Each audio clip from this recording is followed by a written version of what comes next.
a stupid, easily distracted teenager. Oh, shiny. When I first saw Eric on the beach, I could have written in the sand to explain my predicament, or I could have leapt forward and kissed him to ensure I wouldn't fail. Instead, I was distracted by all the shiny stuff because I found myself in a completely alien world. I mean, they had dingle hoppers, for God's sakes! And they ate stuff with them! You brush your hair with this! I don't want mac and cheese in my hair! Well, I guess that would make a good snack for later. Dingle hopper holder! Took you so long. I'm a princess bitch. Disney is not composed exclusively of princess stories. Look at me. I'm as much a damsel in distress as anybody else. I sabotaged my meeting with a matchmaker. Yep, I most certainly did, because really all the boys in my village are really ugly and, well, pretty stupid. Oh, I was also based on a historical character, but as usual, Disney pretty much fucked that up. See Mulan's comments about the boys being stupid. That was the reason I ran away. I love being a princess. And I have no idea how the outside world really works, but the idea of a loveless arranged marriage where my main obligation is to pop out babies is really repulsive. In the end, I was right to hold out for Aladdin, not only because of true love, but because our societal norms are messed up. The ruling class is so out of touch with the people that we rule that I didn't even understand the concept of currency when I ran away. Aladdin can relate to the lower levels of society, and I the highest. Between us, we have managed to establish a far more stabilizing rule of law for everyone and stave off a French-style revolution. Also, they altered my physical appearance in the movie so drastically that I'm almost unrecognizable. Don't get me wrong, I'm classically beautiful and fit into the Disney standard, but no one's waist is that small. I'm sorry, do I look a little bit different? Is my voice an octave or two lower than when you first heard it? Well, that's because in the movie I was only 14. The mirror pointed me out as a threat to my stepmother the moment I hit puberty. As soon as the story was finished, I had a substantial amount of growing to do. I have an admission, I didn't actually like working for the dwarves. I mean, don't get me wrong, they were really nice and generous, and it was so kind of them to take me in when my stepmother tried to have me killed, but it wasn't for free.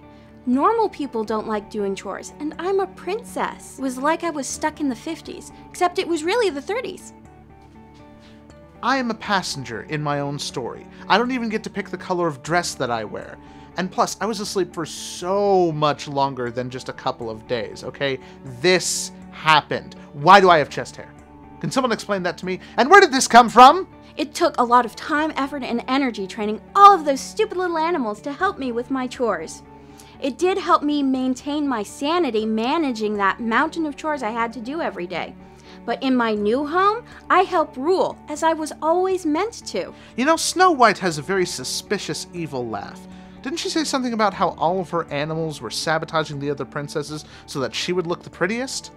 Yeah, I think she shot me full of testosterone or something. I mean, look at this. See Mulan and Jasmine's comments about the boys being stupid.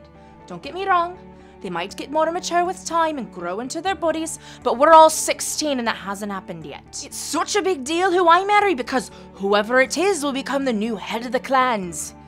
Eventually. Even though we don't acknowledge it, the women are the people who actually rule, and I'm the one who's being trained for it. Hi, I'm Prince Charming, and I am just so bland and generic that I don't even remember which Disney princess I'm assigned to. Cinderella! Yeah! Oh, yes, Cinderella! Oh, Cindy, oh, Cinderella, I love her. So, here's the truth. I didn't marry Cinderella because she was the most beautiful or the most interesting, or even because we fell in love at first sight.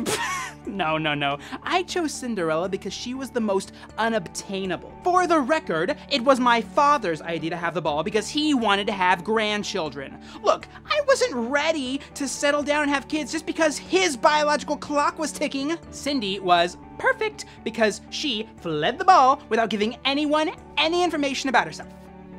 And then my father had the totally insane idea to tell the entire kingdom that I would marry whomsoever fit the shoe.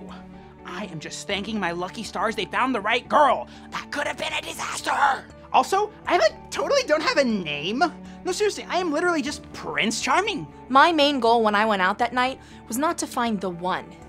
I just wanted one night where I felt special and didn't get treated like a slave in my own house. When the king's men found me, my first thought was not of true love, but of escaping my abusive home. I only fell in love with my husband after we got married, and we had a moment to meet and learn about each other. They should have called me Prince Fabulous.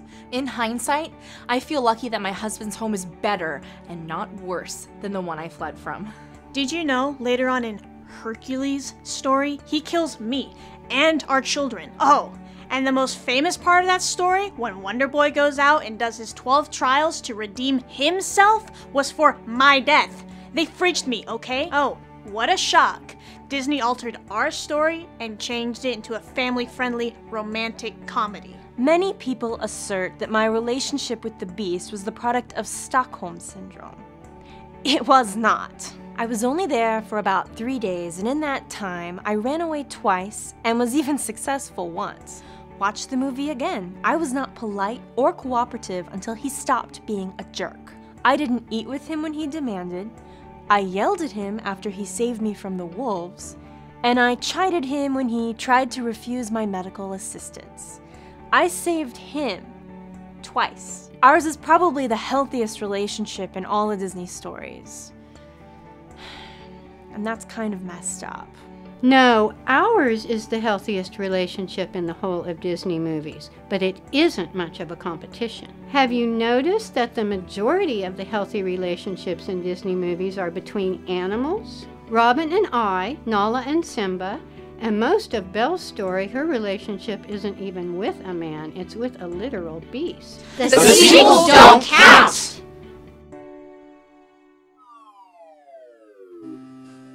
Ow! Why is this so damn pointy? Hey everyone, thanks for watching. Like, comment, and subscribe. We'll have a new video out next week.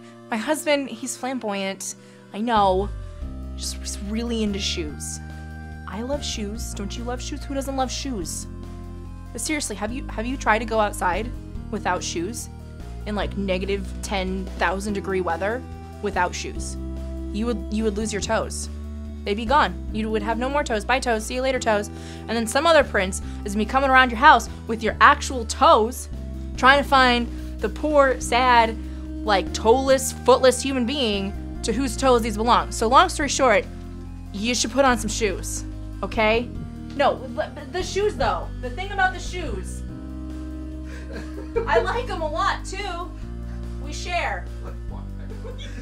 We share them. We do. We have the same size. Like, have you ever, like, Converse Chucks, All-Stars, whatever, they're like, they come in, they're men's sizes and women's sizes, and so we share, we like shoes. Audrey Hepburn's Robin Hood was better.